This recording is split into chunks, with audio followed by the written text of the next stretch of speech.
Hey everybody, it's me, Charlotte360, and I'm on my lunch break, fixing to go over here to Jimmy John's. They have a really good vegetarian sandwich if you're interested. It's the number 6, I think.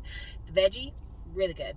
Anyway, I am not here to talk about my lunch options. I'm here to talk about the news that you probably saw this morning, that the rapper Iron was found dead. Or at least he was found bleeding outside of his apartment and then was pronounced dead later on. I'm not gonna lie to you guys. Iron is far from one of my favorite people. In fact, Iron really was somebody that I super disliked, and it started many years ago. So, history with Iron. Iron was on Show Me the Money season 3, and that was a wonderful season of Show Me the Money. Geary Boy was on there, B.I. was on there, Bobby was on there. I'm trying to think. Yukchidam was on there. It was a really good season. Really good season. And Iron had a hit song off of the show, and afterwards he was being scouted to feature on several other artists' songs. And this is not even taken into account that, and a lot of people have said this, Iron was an early trainee of Big Hit. Now, if you know anything about the history of BTS, you know that initially BTS was envisioned to be a rap group. It wasn't supposed to be like a singing unit and a rapping unit. It was supposed to be just a rap group. And slowly, Bang PD started to re-envision what the group was going to be. He wanted some vocalists. He wanted some dancing. And some of the guys who were like, I'm a rappity rapper son, were like, fuck that noise. I'm out. And so over the years, I think that Iron was still in contact with several members of BTS. But I'm not going to make any assumptions about what kind of close relationship they had because, at this point in the game, I would be surprised if anybody could be close to BTS who's not on payroll just because of the schedule that they keep. You know what I'm saying? So with that being said, early trainee at Big Hit, has a really standout performance on Show Me the Money, then is getting all these love calls from all of these different artists saying feature on my stuff. He featured on Jungkook's Crazy. Do you guys remember? He also featured on one of my favorite songs ever by Hyolyn, Erase. Love that song. It is definitely like in my K-pop top 15. It's there. Anyway, not long after these series of very high-profile features, the news comes out that Iron is being arrested for marijuana possession. And, of course, in Korea, marijuana is a huge deal. And so this is bad for him. This is really, really bad for him. And a lot of international fans are like, you know what? In our countries, weed is not a big deal. We don't know why y'all are so uptight about drugs. Forgive the boy, let the boy live. But then the next thing that happens is the news that he has been assaulting his girlfriend. And when I say assaulting, I mean sexually assaulting her, physically assaulting her. After the case is made public, he puts her name out in the streets and says it was all a part of BDSM. He releases an album called Rock Bottom that has a song with lyrics regarding rape fantasies, which was written with a former member of Top Dog, I think. Check me if I'm wrong. All of this is from memory. I don't have Wikipedia in front of me. I'm recalling all the things because it's been a lot. And effectively, that is what ruined his career for international fans. It got him dropped from his record label. Everything was shut off at that point. So I would say about a year or so ago, Iron starts getting interviews again. He starts getting featured on YouTube channels again. Like, I think the last internet appearance thing that I saw of him was a few months ago on the Hip Hop Playev channel, Hip Hop People. It's a Korean channel, but it's like Hip Hop People. Can't pronounce it. Look it up, you'll find it. Anyway, he was starting to have a resurgence, and his whole new look was he was an advocate for marijuana legalization in Korea, and he's an artist, and he wants people to be able to follow their own artistic things and not be bound by society's rules. Whatever, fuck all that noise. Literally, I want to say a month ago, he gets accused of beating up a minor with a baseball bat who happened to be his roommate, who was living with him to study music. And apparently, I guess, either he had an account that was hacked, or he had a virus that went on his computer, something like that. He accused the kid of doing it. The kid's like, it wasn't me. I didn't do it. I swear I've never touched your shit. And he's like, I don't fucking believe you, and started beating this kid. Well, that was it. Whatever resurgence, whatever revived career, whatever second chance Korea was willing to give you, because misogyny said beating women is not that big a deal.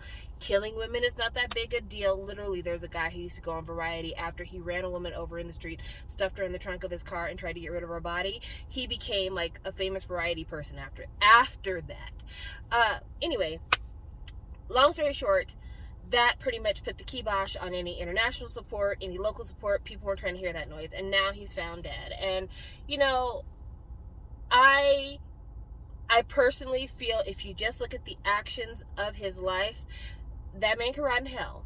But at some point or another, he was a baby, he was a little boy, and somebody loved him very deeply, hopefully. And that person who loved him very deeply when he was such a small child is probably hurting right now. And I feel bad for that person, because how could they have known that that sweet, adorable, innocent little boy was going to end up living this life? And also, you know, it says a lot in terms of like self-fulfilling prophecies that your first album would be called Rock Bottom, because maybe you believed at that point you would hit rock bottom, or maybe you believed that there was nowhere to go but up. Who's to say? But you obviously felt like you were at a low, and it seems like you never got out of that low.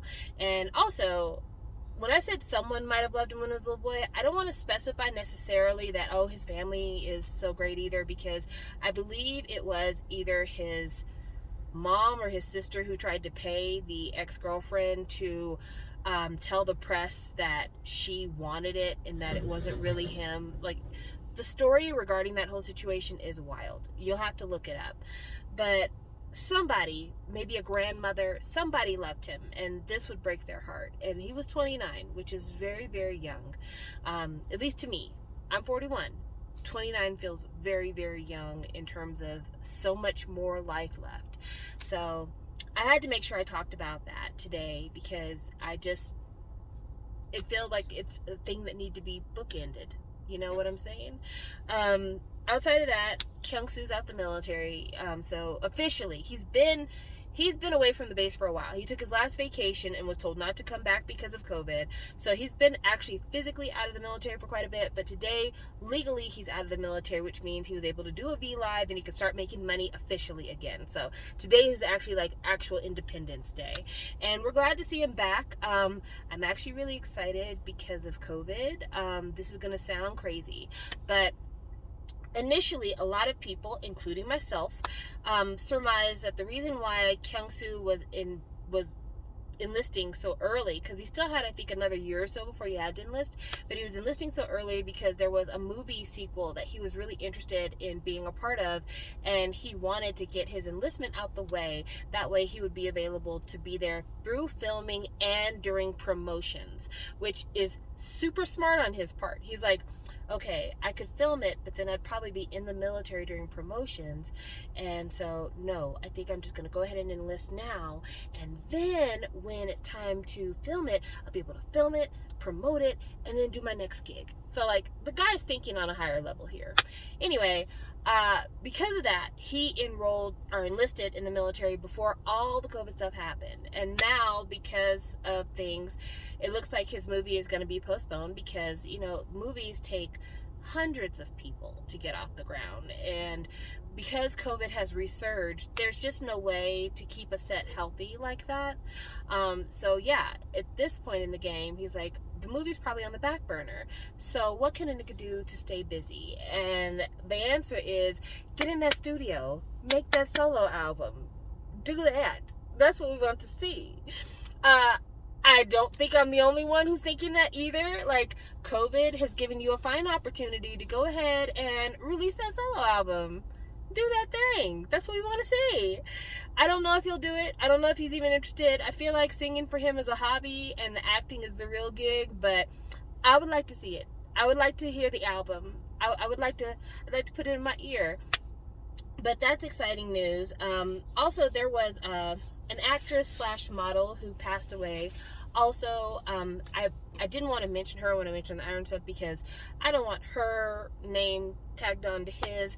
She was an actress in a few different music videos, but I don't really know her work very well because I stopped watching a lot of K-dramas a while back, and she was more active during the time that I wasn't really watching K-dramas. But she passed away at, I believe, 26, and I don't have her name on me, so I apologize, but sad to hear. You hate to lose young people. Other developments, Rose solo is happening. We're really excited about that. When I say we, I mean my group chat, because I'm only one person. But the clip that was heard on the teaser that YG released, it sounds pretty good. It sounds very kind of like emo, if K-pop had an emo option. And I appreciate that. I appreciate it a lot. However, I have questions about the show thing. Apparently, YG's got this thing called The Show, where you can buy membership access, and if you buy membership access, then you get to see Rosé's solo on there. And I think they're doing the same thing with Bobby's solo, which just came out. And I'm sorry, as it stands, I only very limitedly want to support YG because I think the company is a fraud. I like the artists, don't like the company. And so I don't buy a lot of YG stuff currently. And I just don't see where the casual listener is willing to pay the money for membership access to see Rosé. And out of everyone they have so far that's actively promoting, Rosé is probably the biggest determiner for them whether or not this whole show thing is going to work out for them. G-Dragon would be probably their biggest draw out of everyone on the label, well, except for Jennie. But Rosé being a part of their current biggest group, in my opinion, yeah, there's going to be a lot of people who are going to pay in order to be able to support Rosé, support Blackpink. But I just in my own mind feel like I don't think that people like Blackpink to the point, or at least the casual fans don't like Blackpink to the point that they're going to pay YG to watch recorded footage when there's so many people who are going to bootleg it. There's so many people who are going to put it up on Vimeo, Dailymotion, Twitter. Like, it's going to be out there. It's going to be out there. There's nothing in this current internet economy that doesn't get bootlegged some way, somehow. So, yeah, I look forward to hearing the music. I may even buy a copy of an album if an album is made, but I'm not going to be paying for this membership that YG's talking about. Never, not me, couldn't be me, wouldn't. Also, just side tangent. Are you tired of all of the different memberships people want us to buy? Like, seriously, there's Peacock, there's Hulu, there's Netflix, there's Disney Plus, there's ESPN that you can buy separate if you don't want to get the Disney Plus package. There are so many different social apps that different creators have made that you can pay them monthly instead of paying through Patreon. So, like, there's a YouTube channel that I follow called Kev on Stage, and I've been following it now for quite a while. And they just launched an app for his premium content, and it just is getting to the point where it's too much. And the whole thing was people were trying to get away from cable, and I still don't have cable. I have internet in my house, but I don't have cable. But like, I'm not going to spend the equivalent of a full cable bill on all these different apps and Patreons and subscription services. That's not where my head is at all. So just thought I'd ask you guys, are you feeling the same pains? But anyway, this has been the first of my more condensed K-pop rundown videos. I hope that you like the format. I hope this is something I can continue to do in order for us to talk about the latest topics. And because I am keeping these things so short now, if you comment on this video, I'm going to do my damnedest to respond, since we're not doing the live platform and doing live comments. But yeah, I hope that you will comment because I want to hear your thoughts. And, you know, feel free to correct me in the comment section too, because like I said, I'm working off memory. I'm not working off of notes or anything like that. I'm working off memory and hunger because my lunch is sitting in that building and I'm waiting to go get it. But anyway, thank you guys so much, and I will talk to you later. Bye. Oh, and if you're a regular viewer of mine, Stephanie had a birthday over the weekend. So if you could tell her happy birthday, I'd really appreciate it. Thank you. Bye.